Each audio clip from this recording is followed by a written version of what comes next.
Hello, my lovelies. Today's Tuesday, the 15th of April, and here we have Master Sirius having a major snooze,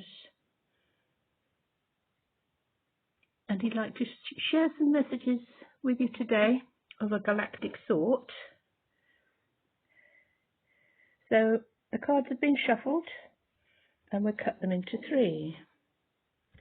Now, did you know the days of the week are named after Norse gods and planets? So Tuesday is named after a Norse god called Tyr, T-Y-R, and his equivalent in the Roman is Mars. So the energy of today is very powerful, very forward-moving, and Mars is coming to the end of its journey through Cancer in the fourth house of home and family, stability, security, and as of Saturday, 17th, so that's Thursday, Maundy Thursday, it moves into the sign of Leo. So there's a little boy. Mars is fire, Leo is fire, so things can get a lot more feisty from now on. So whereas Mars has been going retrograde through Cancer, it's a going over of how you feel secure about life and your home, where you plant yourself, where you place yourself in life. So there might have been upheavals, there might have been house moves, there might have been people coming into your home or people leaving your home. And so as of Thursday, which is Thor's Day, named after Thor, you will be able to put plans into action. So where things might have been a little bit frustrating and things not being signed on the dotted line, and that can also have been due to Mercury retrograde, which is now direct. Yeah, you're going to find things are moving very, very fast. I certainly am. Goodness me, after being in the doldrums for, did I do the cut 3 times? We will. Yeah, for quite a while, suddenly, whoosh, things have changed. So I have the Sun in Cancer and Moon in Leo. So these changes and placements for me really are being activated and showing up in the most remarkable of ways. So if you poo-poo astrology, that's up to you, but I'm finding it absolutely fascinating to see what's happening in the skies is actually unfolding in my own life. So we'll see what the energies of today bring. 4, 5, 6, 7. And you may have found over the last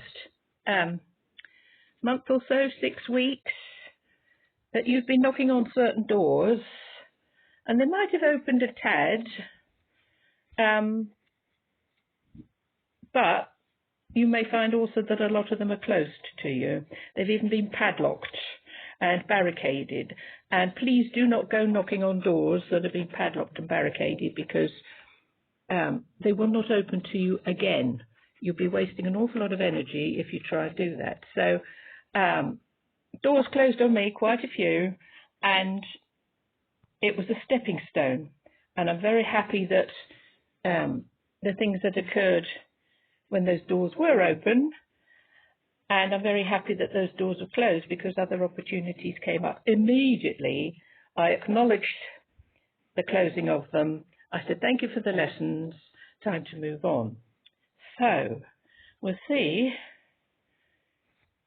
what messages would like to come through for you lovely people. I hope you're all doing well. Weather changed on the full moon, didn't it? We've got a storm coming. There's a big dark, it's dark over Jim's mum's, big dark clouds brewing. So I reckon we're going to have a heavy rainstorm. Anyway, back to the plot. Let's see what shows. Oh, that's good. I like that. Lovely, lovely, lovely. So, looking at the present energies, we have the Hermit.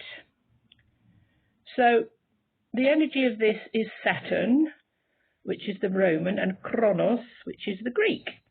So, this is all to do with timing, divine timing. You've heard of a chronometer, and chronologically speaking, so Saturn, or Chronos, puts his name to the timing of things. So for an awful lot of us, we might have been in hermit mode, and that's not to say that nothing has been happening or nothing has been going on behind the scenes or in your little brain box, because you might have been mulling over things, planning things, thinking about where you would like to land next.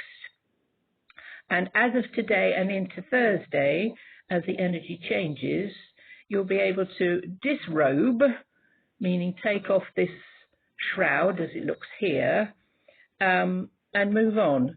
Saturn is about structure, so how we structure our lives, looking at the structures around you that have perhaps got a bit wobbly and are crumbling, and saying, well, do I need to stick these things back together, or can I start to rebuild? We then have the Lovers card. So yes, this can be about the love aspect, and Venus is now direct, so she's going to put her add to the mix. But Lovers is about partnerships in a way that are, yes, to do with romance, but it can also be to do with business, with collaborations, with bringing people together on an equal basis and say, well, I can do this and you can do that. Well, why don't we do this together? And funnily enough, that happened to me yesterday. Watch this space. So then we also have the Nine of Cups, which showed up in the previous reading. So the Nine of Cups is the wish card. So whatever you wish for, it can be yours. But be careful what you wish for, because Venus, Aphrodite here, is the mother-in-law. And so if you don't want any interference, outside interference from an older woman who it's her way or the highway, just be discerning, careful of what you speak of, standing in your power. Do not give your power away to anybody.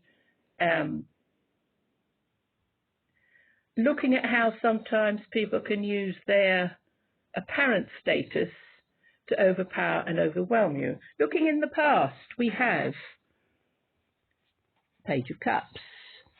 So the Page of Cups is about surprise gifts, lovely things coming your way. And because it's in the past, something has been delivered or sent, but it hasn't been accepted by you or received by you yet.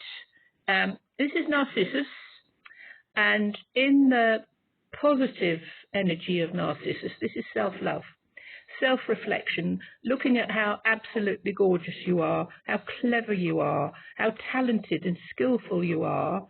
And you may have had people put you down in the past and said, oh, no, you'll never be able to do that. It's not that good. But that's just their opinion.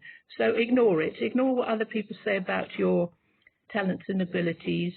And it's time to step forward with them, even if you have to close the door on certain people around you who have dismissed your talents, because there can be, when people are clever, naturally, sometimes you draw envy and jealousy to you, and that is just because the envious and jealous persons don't feel they could do the same thing themselves. So they have a lot of self-doubt and self-worth issues. I think we might need a part 2, my lovely, so if you'd like to stick around, we'll see you in a wee while.